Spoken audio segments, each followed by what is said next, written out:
रहमत اللہ वबरकातुहू। अल्लाह रब्बुल इज़्ज़त ने दिन बनाए, अल्लाह रब्बुल इज़्ज़त ने हफ्ता बनाया, अल्लाह रब्बुल इज़्ज़त ने महीने बनाए, अल्लाह रब्बुल इज़्ज़त ने साल बनाया। और ये सारी चीज़ें जो अल्लाह रब्बुल इज़्ज़त ने बनाई, ये सारे वक्त के साथ रिलेट करते हैं और इनकी अज़मत अल्लाह रब्बुल इज़्ज़त ने ख़ुद बयान फरमाई। जिस तरीके से हफ्ते के बाद जुमा की अलग फ़जीलत है, इसी तरीके से अगर हम देखेंगे महीनों के एतबार से रमज़ान मुबारक की फ़जीलत बहुत ज़्यादा है। और इसी तरीके से बाकी महीनों का भी अगर हम कंपैरिज़न करें, मुकाबला करें, तो इसमें जो महीने हैं, जो मुक़द्दस महीने हैं, जिसमें हज का महीना है, जिसमें रमज़ानुल मुबारक का महीना है और जिसमें मुहर्रमुल हरम का महीना है, तो इसकी फ़जीलत क्यों है, इसके अंदर क्या ऐसी चीज़ें वाक़ा हुई हैं जिनकी वजह से इनकी फ़जीलत बढ़ चुकी है, उनके हवाले से बात करेंगे। और सबसे अहम बात जो होगी वो इस हवाले से होगी, ये महीना हमसे क्या तकाज़ा करता है, ये महीना हमसे क्या चाहता है और ये महीना हमें क्या दर्स देता है, उसके हवाले से बात करेंगे। आइए बात करते हैं इसी महीने के हवाले से और इसी एतबार से बात करेंगे ये महीना हमसे क्या तकाज़ा करता है। सबसे पहली बात, ये महीने का तकाज़ा क्या है। इस महीने में अल्लाह रब्बुल इज़्ज़त और प्यारे नबी सल्लल्लाहु अलैहि वसल्लम हमारी तवज्जो खींचना चाहते हैं उस कामयाबी की तरफ, जिस कामयाबी का वादा अल्लाह रब्बुल इज़्ज़त खुद कुरान मुक़द्दस के अंदर फरमाते हैं, ऐ मोमिनो, अगर तुम अच्छे अमाल लेकर आते हो, खूबसूरत ज़िंदगी लेकर आते हो, दीनदार ज़िंदगी लेकर आते हो, अच्छा दिल लेकर आते हो, अच्छा कान लेकर आते हो, अच्छी आँख लेकर आते हो, ईमान के साथ मेरी तरफ आते हो, तो मैं तुम्हें वो कामयाबी अता करूँगा जिस कामयाबी का आपको तसव्वुर भी नहीं होगा, जिस कामयाबी के बारे में आपने सोचा तक भी नहीं होगा। तो वो कामयाबी हमें मिलेगी कैसे? उसके लिए कुर्बानियों की ज़रूरत पड़ती है, उसके लिए हमने बहुत सारी कुर्बानियों के बीच में से जाना पड़ेगा और ये दिन हमें इस कुर्बानी की तरफ हमारा तवज्जो खींचता है।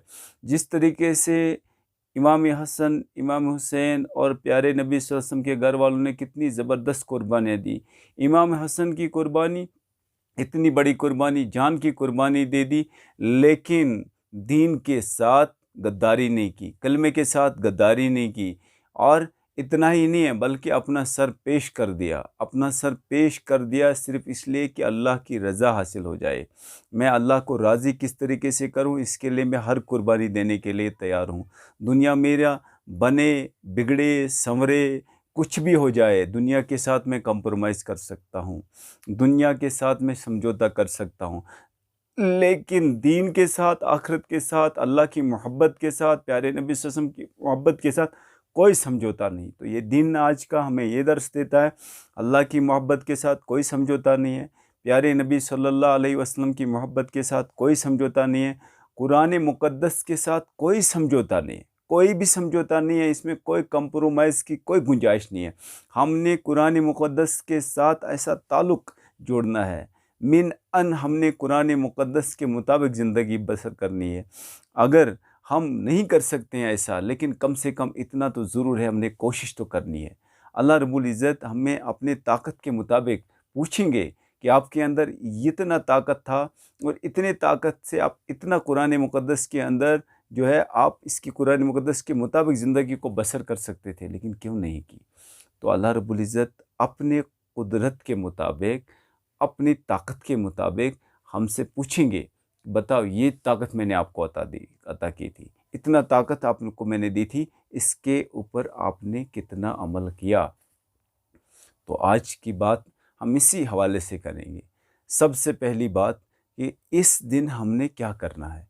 10 मुहर्रम, यौम अशूरा, इसमें सबसे पहला काम जो हमने करना है वो है इस दिन कम से कम हमने इस दिन रोज़ा रखना है। अगर मुमकिन हो सके तो 10 दिन, 15 दिन या 8 दिन या 7 दिन इस महीने के अंदर हमने रोज़े रखने हैं। अगर इतना हमसे नहीं हो सकता तो कम से कम 9, 10 या 10-11 मुहर्रमुल हरम के दिन जो है रोज़ा रखना है। क्यों रखना है? क्योंकि 10वीं मुहर्रम की तारीख़ को एक दिन का रोज़ा पिछले 1 साल के गुनाह का कुफ़ारा, गुनाह माफ़ हो जाएंगे। प्यारे नबी सल्लल्लाहु अलैहि वसल्लम जिस बात की गवाही दे रहे हैं, हमें उस बात पे मिन अन अमल करना चाहिए ताकि हम अल्लाह का कुर्ब हासिल करें।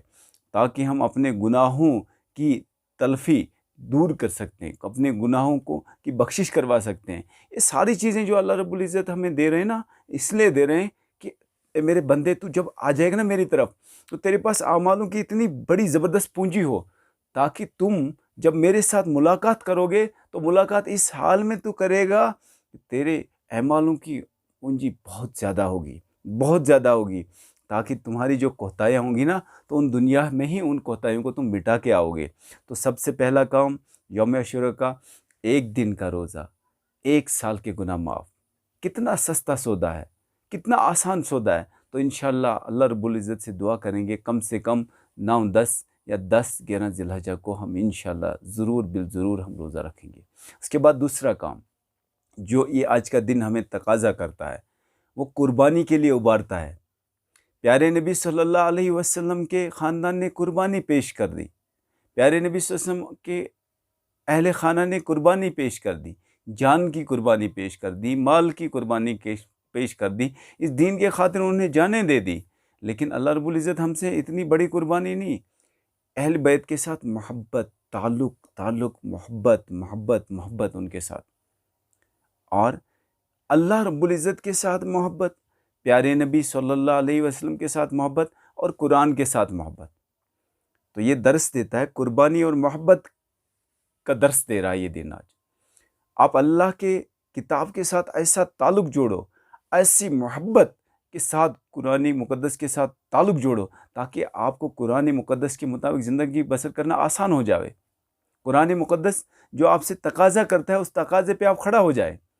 یہ آج کا دن ہمیں یہ تقاضا کرتا ہے کہ قرآن مقدس کے مطابق آپ کی زندگی کی رہبری، رہنمائی اور خوبصورتی کوئی چیز لا ہی نہیں سکتا قرآن مقدس کے بغیر۔ اگر آپ قرآن مقدس کے مطابق زندگی بسر کرنا چاہو اور کوشش کرو گے، تو آپ کی زندگی میں نکھار آ جائے گا، آپ کی زندگی جنت بن جائے گی۔ اس کے بعد اللہ کی محبت، اللہ کی معرفت، اللہ کے ساتھ تعلق جوڑنا، اس کے لیے کوشش کرنی ہے، اور پیارے نبی صلی اللہ علیہ وسلم کے ساتھ محبت، تعلق اتنا زبردست مضبوطی کے ساتھ جوڑنا ہے، تاکہ قرآن، پیارے نبی صلی اللہ علیہ وسلم کی محبت اور اللہ کی محبت، تینوں محبتیں جمع ہو جائیں، اور زندگی میں نکھار آ جائے گا، زندگی خوبصورت بن جائے گی، زندگی اعمال والی زندگی، خوبصورت اعمال والی زندگی بن جائے گی۔ تو یہ دن کا آج کا تقاضا کرتا ہے۔ وہ تو صحابہ تھے جو قربانی پہ تیار ہو گئے، جان، مال، وقت، سب چیزیں قربان کر دی۔ آپ سے اللہ رب العزت محبت کا تقاضا کرتا ہے، قرآن کے ساتھ جڑنے کا تقاضا کرتا ہے۔ آئیے آج عہد کرتے ہیں کہ ہم اپنی زندگی کو قرآن کے ساتھ جوڑ دیں گے، اپنی زندگی کو اللہ کے ساتھ جوڑ دیں گے، اپنی زندگی کو پیارے نبی صلی اللہ علیہ وسلم کے ساتھ جوڑ دیں گے، اپنی زندگی کو اہل بیت کے ساتھ جوڑ دیں گے، اپنی زندگی کو صحابہ کے ساتھ جوڑ دیں گے، تاکہ ہماری دنیا بھی سنور جائے اور آخرت بھی سنور جائے۔ اللہ رب العزت ہم سب کو عمل کی توفیق عطا فرمائے۔ آمین۔ وآخر دعوانا الحمدللہ رب العالمین۔